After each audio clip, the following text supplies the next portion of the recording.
तो दोस्तों आज हम एक ऐसी लड़की की जर्नी देखेंगे जो अपने प्रिंस को माउस से वापस इंसान बनाना चाहती है और इसमें उसकी मदद करती है एक नौसिखिया जादूगर। तो चलिए शुरू करते हैं। तो मूवी के शुरू में हमें एलेक्स नाम के एक प्रिंस के बारे में बताया जाता है जिसे एक विच ने खानदानी दुश्मनी के कारण माउस में बदल दिया और उसकी जगह एक फेक प्रिंस ओलाफ को बिठा दिया। फिर एक दिन उनके राज्य में एक एला नाम की लड़की आई जिसके साथ उसकी जादूगर दोस्त क्रिस्टल और वोल्टर और मैनी नाम के 2 माउस थे। उन्होंने किसी तरह उस विच को मार डाला, लेकिन मरते हुए विच ने एला को एक स्टोन में बदल दिया। एलेक्स को उसका सैक्रिफाइस देखकर बहुत दुख होता है और वो अपनी लाइफ पावर उसे देकर वापस माउस बन जाता है। तब से एला और उसके फ्रेंड्स कोई ऐसा तरीका ढूंढ रहे हैं जिससे वो एलेक्स को फिर से इंसान बना सके। ऐसे ही एक दिन क्रिस्टल भागती हुई एला के पास आती है और बताती है कि उसने श्राप को तोड़ने वाला स्पेल ढूंढ लिया है। इसके लिए वो उन्हें कुछ चीजें लाने को बोलती है, जैसे ब्लैक फेदर, रेनबो एग और ब्लू फ्लावर का स्टेमिन। इन सब को मिलाकर वो एक मैजिकल पोशन बनाती है, लेकिन एलेक्स पर इसका कोई असर नहीं होता और उल्टा वो उसे घायल कर देती है। क्रिस्टल समझ जाती है कि अभी वो एक परफेक्ट जादूगर नहीं बन पाई है और इसीलिए उसके स्पेल्स अच्छे से काम नहीं कर रहे। तभी उसकी नजर स्पेल बुक के ऑथर पर पड़ती है जिसका नाम डॉक्टर नोइटोल है और उन्हें लगता है कि वो शायद उनकी मदद कर सकता है। एला एलेक्स से वहीं पैलेस में रुकने को कहती है और अपने दोस्तों के साथ उस ऑथर के घर पहुंच जाती है। वो देखते हैं कि उसका घर मैजिक से भरा हुआ है, लेकिन बहुत बुलाने पर भी वो उनके सामने आने से मना कर देता है। तब एला उसे सारी बात बताती है और उसकी प्रॉब्लम सुनकर वो उनसे मिलने को तैयार हो जाता है। वो देखते हैं कि ये डॉक्टर असल में एक टोर्टोइज है और उसे अपनी नॉलेज पर बहुत ही घमंड है। थोड़ा भाव खाने के बाद वो फाइनली उन्हें एक क्लू देने को तैयार हो जाता है और बताता है कि तुम्हारी मदद लाइफ स्टोन नाम का एक जेम ही कर सकता है जो समुद्र पार फॉरेस्ट क्वीन के कैसल में रखा हुआ है। लेकिन साथ ही वो उन्हें वॉर्न भी करता है कि वहाँ तक पहुँचना बहुत मुश्किल है और अगर तुम क्वीन तक पहुँच भी गए तो वो तुम्हें लाइफ स्टोन कभी नहीं देगी। क्रिस्टल को लगता है कि वो बस उन्हें बेवकूफ बना रहा है, लेकिन एला उसे वहाँ तक पहुँचने में अपनी मदद करने को कहती है। तब डॉक्टर उन्हें बताता है कि मेरे बैकयार्ड में एक क्लाउड रहता है और अगर तुम उसे मना सको तो वो तुम्हें समुद्र के पार ले जा सकता है। ये सुनकर वो सब उस क्लाउड से मिलने जाते हैं, लेकिन देखते हैं कि वो उनकी बात सुनने को बिल्कुल तैयार नहीं है। क्रिस्टल फ्रस्ट्रेट होकर उस पर अपना मैजिक यूज करती है और इससे क्लाउड को भी गुस्सा आ जाता है। एला समझ जाती है कि वो तो बस उनके साथ खेलना चाहता है और जल्दी ही उसमें और क्लाउड में दोस्ती हो जाती है। एला फाइनली उसे अपनी जर्नी के लिए तैयार कर लेती है और ये देखकर क्रिस्टल उदास हो जाती है। आगे हम उन सबको उस कैसल की ओर जाते हुए देखते हैं और एला नोटिस करती है कि क्रिस्टल का मूड अचानक से खराब हो गया है। एला उससे इसका कारण पूछती है, जिस पर क्रिस्टल बताती है कि शायद वो अपने ग्रुप के लिए एकदम यूजलेस है और यहाँ तक कि अपना मैजिक भी ठीक से नहीं यूज कर पाती। उसे लगता है कि वो कभी एक परफेक्ट जादूगर नहीं बन पाएगी और शायद अब उसे जादू करना छोड़ देना चाहिए। तब एला उसे समझाती है कि इंसान को कोशिश करना कभी नहीं छोड़ना चाहिए और वो उसे खुद पर यकीन रखने को बोलती है। फिर जल्दी ही वो लोग उस फॉरेस्ट तक पहुंच जाते हैं और क्लाउड उन्हें वहीं छोड़कर वापस चला जाता है। यहाँ उनका सामना एक बोलने वाले पेड़ से होता है जो खुद को इस फॉरेस्ट का गाइड बताता है और कहता है कि मैं तुम्हें उस कैसल तक तुरंत पहुँचा दूंगा। वो देखते हैं कि ये पेड़ चलने में बहुत स्लो है, लेकिन कोई और चारा न होने के कारण उन्हें उसे ही फॉलो करना पड़ता है। पेड़ की मदद से फाइनली वो उस कैसल तक पहुंच जाते हैं और देखते हैं कि 2 गार्ड्स वहाँ की पहरेदारी कर रहे हैं। क्रिस्टल अपने माउस फ्रेंड के साथ उनका ध्यान भटकाती है और पीछे से एला उस कैसल के अंदर चली जाती है। वहाँ उसे फॉरेस्ट क्वीन का रूम दिखाई देता है जिसमें कुछ अजीब सी स्टैचूज रखे हुए हैं। तभी एक लैंप जिंदा होकर उसके सामने आ जाता है और कहता है कि तुम शक्ल से मुझे एक चोर लग रही हो। वो एला से खुद को अपने साथ ले जाने को बोलता है और कहता है कि मैं रास्ते में तुम्हारे बहुत काम आऊंगा। देखते ही देखते वो दूसरे स्टैचूज भी एला से यही रिक्वेस्ट करने लगते हैं, जिसमें एक जीनी और एक मैजिकल कारपेट भी है। फिर एला गलती से एक मैजिकल पेंटिंग में चली जाती है और एक के बाद एक उसे वहाँ कई खतरों का सामना करना पड़ता है। तभी उन्हें फॉरेस्ट क्वीन के आने की आवाज सुनाई देती है और एक लेडी एला को पेंटिंग से बाहर निकाल देती है। लैंप उसे जल्दी से एक अलमारी में छुपने को कहता है और तभी क्वीन अपने रूम में आ जाती है। वो समझ जाती है कि यहाँ जरूर कुछ गड़बड़ हुई है और अपने मैजिक से एला को अलमारी से बाहर निकाल लेती है।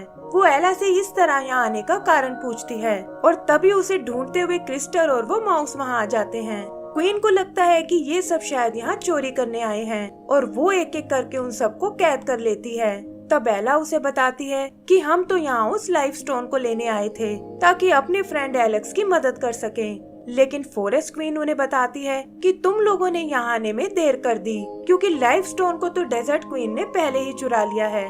तब एला उससे एक डील करती है कि अगर हम लाइफ स्टोन को वापस ले आए तो आप हमें उसे अपने फ्रेंड पर यूज करने दोगी। फॉरेस्ट क्वीन उन्हें समझाती है कि डेजर्ट क्वीन बहुत ही खतरनाक है और तुम लोग उसका मुकाबला नहीं कर पाओगे। लेकिन एला पीछे हटने को बिल्कुल तैयार नहीं होती। लैम्प और बाकी स्टैचूज भी क्वीन को उनका ऑफर एक्सेप्ट करने को कहते हैं और कुछ सोचकर वो उनकी बात मानने को तैयार हो जाती है। फिर वो उन्हें आगे जाने के लिए एक मैप देती है और लैम्प को एक कड़े में बदलकर एला के हाथ पर बांध देती है ताकि वो उन सब पर नजर रख सके। आगे का सीन डेजर्ट कैसल का है जहाँ ओलाफ इस सारे प्लान की जानकारी डेजर्ट क्वीन को देता है, लेकिन उसे लगता है कि वो बच्चे उसका कुछ नहीं बिगाड़ पाएंगे। तब ओलाफ कहता है कि आपको अपनी आर्मी के लिए एक जादूगर की जरूरत थी और मैं क्रिस्टल को बहलाकर आपके पास ला सकता हूँ। बदले में आपको मेरा किंगडम पाने में मेरी मदद करनी होगी और डेजर्ट क्वीन भी इसके लिए तैयार हो जाती है। इधर आगे बढ़ते हुए एला को एक शॉर्टकट नजर आता है, लेकिन क्रिस्टल को लगता है कि उन्हें इस रास्ते पर आगे नहीं जाना चाहिए। वो अपने मैजिक से इधर उधर खतरा ढूंढने लगती है, लेकिन एला उसे समझाती है कि तुम बेवजह ही ओवर रिएक्ट कर रही हो और हर जगह मैजिक यूज करने की कोई जरूरत नहीं है। इस बात को लेकर उन दोनों में बहस हो जाती है और क्रिस्टल गुस्से में उन्हें छोड़कर चली जाती है। यही हम ओलाफ को देखते हैं जो छुप कर उन पर नजर रख रहा था और वो क्रिस्टल से मिलने उसके पीछे जाता है। आगे एला और उसके साथियों को एक हट दिखाई देती है जिसमें ढेर सारा खाना रखा हुआ है। तभी एक पिंजरा एला को कैद कर लेता है और पता चलता है कि ये एक शैतान बिल्ली का घर है। वो वोल्टर को पकड़कर खाने की कोशिश करती है, लेकिन देखती है कि वोल्टर को उसकी बनाई डिशेस बहुत पसंद आई हैं। ये देखकर उसे बहुत खुशी होती है क्योंकि वो हमेशा से एक शेफ बनना चाहती थी, लेकिन कोई भी उसकी डिशेस को पसंद नहीं करता था। एला को ये सुनकर क्रिस्टल का ध्यान आता है और वो सोचती है कि ना जाने वो किस हाल में होगी। उधर ओलाफ क्रिस्टल से मिलने आता है और उसे बताता है कि तुम्हारे दोस्तों को तुम्हारी स्किल्स की कोई कदर नहीं है और अगर तुम डेजर्ट क्वीन के साथ मिल जाओ तो वो तुम्हें एक पावरफुल जादूगर बना देगी। क्रिस्टल भी उसकी चालाकी को नहीं समझ पाती और डेजर्ट क्वीन का साथ देने को तैयार हो जाती है। इधर एला और मौसिस का सामना एक बियर से होता है और इससे पहले कि वो उन्हें चोट पहुंचा पाए, एला उसे अपने यहाँ आने का कारण बताती है। बेयर उसका दोस्तों के लिए प्यार देखकर बहुत इम्प्रेस होता है और कहता है कि मैं तुम्हें यहाँ से सही सलामत जाने दूंगा, लेकिन पहले तुम्हें मेरे लिए एक लेटर पढ़ना होगा। पता चलता है कि ये लेटर उसके भाई ने उसे लिखा था, जिसके साथ काफी टाइम पहले उसकी लड़ाई हो गई थी और अब वो सब कुछ भुलाकर उससे दोबारा मिलना चाहता है। एला समझ जाती है कि अपनों से अलग होना ही दुनिया का सबसे बड़ा दुख है और ये सोचकर उसे क्रिस्टल का ख्याल आता है और वो वोल्टर और मैनी के साथ उसे ढूंढने निकल जाती है। ओलाफ भी डेजर्ट में उन्हें देख लेता है और क्रिस्टल की मदद से वो उन तीनों को एक स्पेल में कैद कर लेते हैं। एला भी क्रिस्टल को उसके साथ देखकर बहुत हैरान होती है और उसे समझाती है कि तुम्हें इस आदमी पर विश्वास नहीं करना चाहिए, लेकिन क्रिस्टल पर इन बातों का कोई असर नहीं होता और वो उन्हें धोखेबाज और सेल्फिश बताती है। ओलाफ भी आग में घी डालने का काम करता है और कहता है कि अब तुम्हारी बातों से कोई फर्क नहीं पड़ता और जल्दी ही क्रिस्टल एक पावरफुल जादूगर बन जाएगी। एला एक बार फिर उससे माफी मांगती है और कहती है कि तुम्हारे बिना हम यहाँ तक कभी नहीं पहुँच सकते थे और तुम अभी भी हमारी टीम का एक अहम हिस्सा हो। ये सुनकर क्रिस्टल को अपनी गलती का एहसास हो जाता है और अपने दोस्तों को आजाद करके वो ओलाफ को स्पेल में कैद कर लेती है। आगे वो एक लंबा रास्ता तय करके उस कैसल तक आते हैं, जिस तक जाने के लिए उन्हें एक ब्रिज क्रॉस करना होगा। लेकिन जैसे ही वो उसके सेंटर में आते हैं, वो ब्रिज टूटने लगता है और ये लोग बड़ी मुश्किलों से बचते हुए दूसरी तरफ आते हैं। फिर कुछ बबल्स उन्हें उठाकर ऊपर पैलेस में ले जाते हैं और यहाँ उनका सामना उस डेजर्ट क्वीन से होता है। वो उन्हें बताती है कि लाइफ स्टोन से मैं अपने डेजर्ट को हरा भरा करना चाहती हूँ और यही मेरी डेस्टिनी है।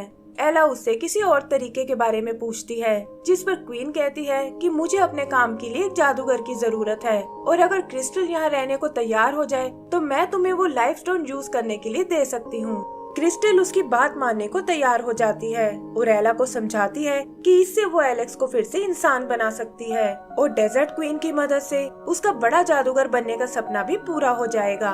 फिर डेजर्ट क्वीन उसके हाथ में वो लाइफ स्टोन देती है, लेकिन पता चलता है कि ये सब उसका एक प्लान था और उसने क्रिस्टल को अपने स्पेल में बांध लिया है। उसे कंट्रोल करके वो एला को पहाड़ी से नीचे गिरा देती है और क्रिस्टल को अपने साथ कैसल में ले जाती है। इधर एला किसी तरह बच जाती है और वोल्टर और मैनी के साथ ऊपर कैसल की ओर चढ़ने लगती है। उधर डेजर्ट क्वीन क्रिस्टल से एक बार फिर सोचने को कहती है और बताती है कि मैं तुम्हारा परफेक्ट जादूगर बनने का सपना पूरा कर सकती हूँ, लेकिन क्रिस्टल ऐसा करने से मना कर देती है। तभी एला और उसके माउस वहाँ आते हैं और क्वीन को बातों में उलझाकर लाइफ स्टोन को चुरा लेते हैं। क्रिस्टल भी स्पेल टूटने से आजाद हो जाती है और वो सब कैसल से बाहर आ जाते हैं। डेजर्ट क्वीन गुस्से में उन पर अटैक करती है, जिसके लगते ही क्रिस्टल एक डॉल में बदल जाती है। एला को ये देखकर बहुत दुख होता है और वो डेजर्ट क्वीन से इसका बदला लेने की सोचती है। डेजर्ट क्वीन उस पर भी अपना स्पेल यूज करने की कोशिश करती है, लेकिन एंड टाइम पर वहाँ फॉरेस्ट क्वीन आ जाती है। फॉरेस्ट क्वीन एला से वो लाइफ स्टोन लाने को कहती है, क्योंकि उसके बिना वो डेजर्ट क्वीन का मुकाबला नहीं कर पाएगी। और ये सुनकर एला तुरंत उसे ढूंढने निकल जाती है। पता चलता है कि वो लाइफ स्टोन मैनी के पास है, लेकिन तभी उनके सामने ओलाफ आ जाता है। वो उनसे स्टोन छीनने की कोशिश करता है, लेकिन एला वहाँ आकर उस स्टोन को पकड़ लेती है। तभी वो माउस ओलाफ पर अटैक कर देते हैं और इसी हड़बड़ी में उनके साथ साथ एला भी पहाड़ी से नीचे गिरने लगती है। लेकिन इससे पहले कि वो लोग नीचे जमीन से टकराएं, क्लाउड वहाँ आकर उन्हें बचा लेता है और बताता है कि डॉक्टर ने उसे उनकी मदद करने भेजा है। फिर वो उड़ते हुए वापस कैसल की ओर आते हैं और देखते हैं कि डेजर्ट क्वीन ने फॉरेस्ट क्वीन को ट्रैप कर लिया है। एला किसी तरह बचते हुए उस स्टोन को फॉरेस्ट क्वीन की ओर उछालती है, लेकिन वो देखते हैं कि डेजर्ट क्वीन भी उसे पकड़ने आ रही है।